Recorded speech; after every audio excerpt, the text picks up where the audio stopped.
Hey, how y'all doing? We back again.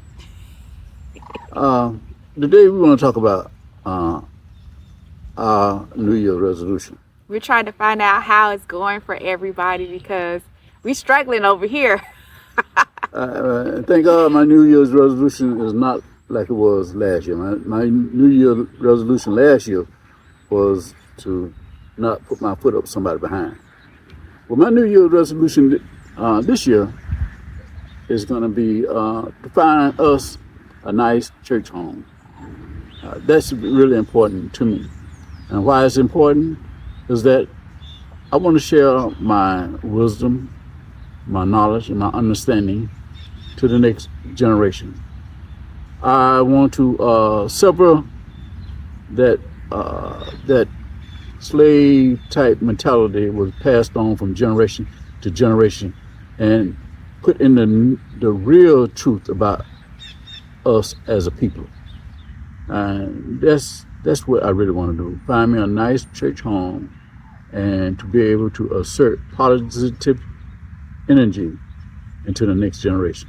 Yes, and be around like-minded people that are also worshiping God, that have faith and that practice, uh, good habits. So we're looking for a community, a church family, and I'm glad that Dad wants to do that for us.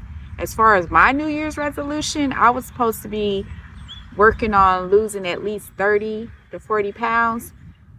And I can tell you that my dad's been on my back about losing weight too, and exercising and staying healthy. And it's not working right now. I promise I'm going to get back to what my schedule is supposed to be as far as working out. My dad is very consistent. I'm not consistent. I get stressed out real easily. And when I get stressed out, I tend to want to just kind of like shut down. I let a lot of things bother me. And I was supposed to stay consistent for my weight loss journey because I have so many clothes that can't fit me right now. And that's kind of depressing when you're trying to move and make things happen when you can't get up and put on the clothes that you have to put on in order to make it through the day. So I have closets full of clothing that I can't even wear anymore. So that was my New Year's resolution, is to kind of get my weight in order. And I fell off. But I'm going to get back on track. And I just wanted to see how everybody else was doing, because it's a struggle. This year has been kind of crazy. And, it's good to stay focused on what your goal is at the beginning of the year and check in with yourself at the end of the year to see if you met your goal. So like my dad said, we were supposed to get into a very good church home, a good community, and we'll start kind of like church hopping to see which ones kind of fit our need. We all reached out to our community to see what churches are involved in the community and doing like community service. We're really looking for definitely the community service aspect. We don't want to have something that's highly political in church. We want the word, and that's it really, in community and community service, people that practice what they preach. So that's definitely something we're going to start putting more energy into too. So, Well, we don't want to. First of all, we don't want to pass that nonsense propaganda that was handed down generation. They say color don't matter. Oh, about the Caucasian. Yeah, Jesus. And Jesus, Jesus is white, Santa Claus is white, Quaker oatmeal guy is white, all that, Yeah.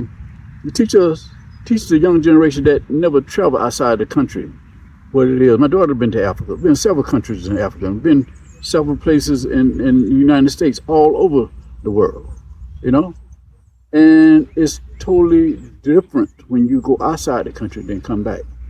You never see the United States the same way. You could do it two things. You could do it two ways.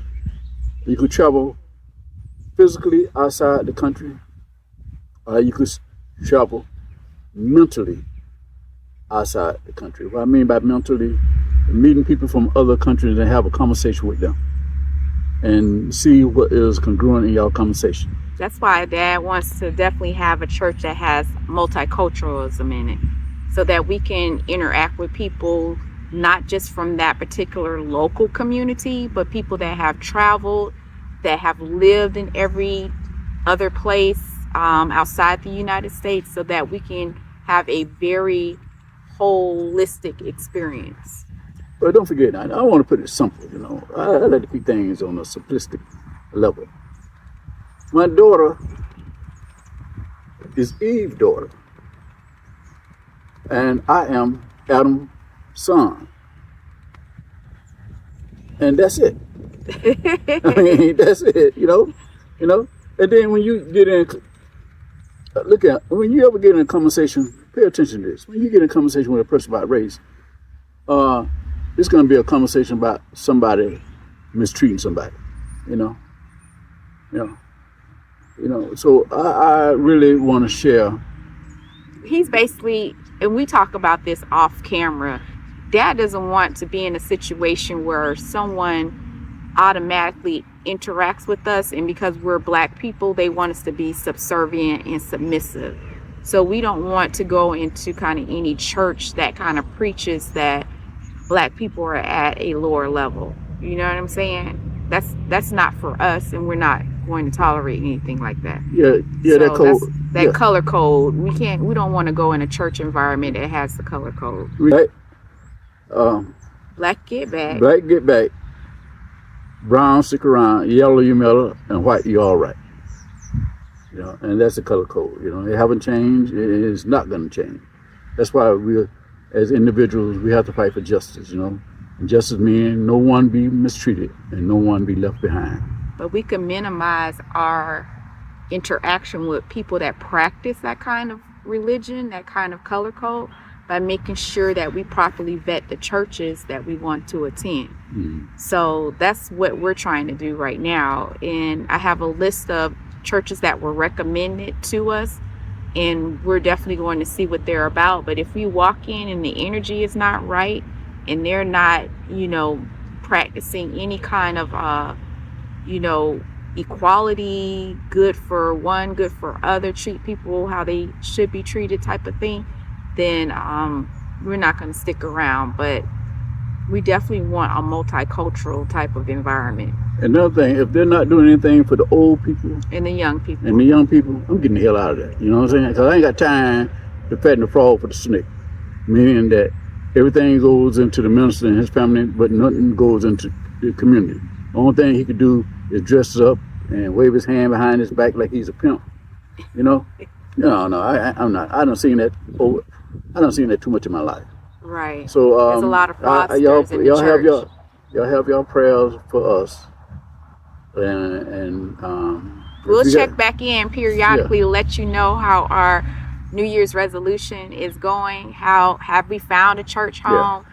Have I lost the weight that I wanted to lose? And we'll just keep you updated and let us know how it's going for you too. Yeah. Because we care. We're forming a good community. We love the people that we're interacting with online. I think we have like the best, I swear, we have like the best community. And then when people come online with nonsense, y'all check them like right away. I love it. So I really appreciate the community that we're building and how we're uplifting each other and how we're coming together on one accord. I really love that about the circle of people that we have. So yeah. Look here, thank y'all for taking the time to enjoy our channel. Please like and subscribe. Thank you very much. This is Dad's channel. He always say our channel. Well, he brings me in for a Farmside Chat. I can't. I'm just a guest, y'all. Yeah, so I just can't help it. It's my channel, but I can't help it. He always say our, or we, or us. Us, we go say. But the thing is, going forward for his channel too, that we just kind of want to share with you. We're going to bring in other people for his Farmside Chat. So expect that. Dad having conversations with people besides his daughter, and just kind of like having a discussion just about life and real world experiences. I think it's good to see it from a generational perspective, with him also being a man too. So seeing it from the masculine energy and also from someone that has seen different decades and experienced changes in each of those decades. So, but Dad is going to have guests for his channel going forward. And the type of people I'm gonna bring in is people that don't agree with me, and people that kind of understand my way of thinking. I'm gonna have the negative, the way extreme negative, sometimes the ones at the middle, ones that way on that side, all kind of energy. So that's what my plan is in the future. Thank you for sharing. Please like and subscribe. Thank you for watching. Bye-bye.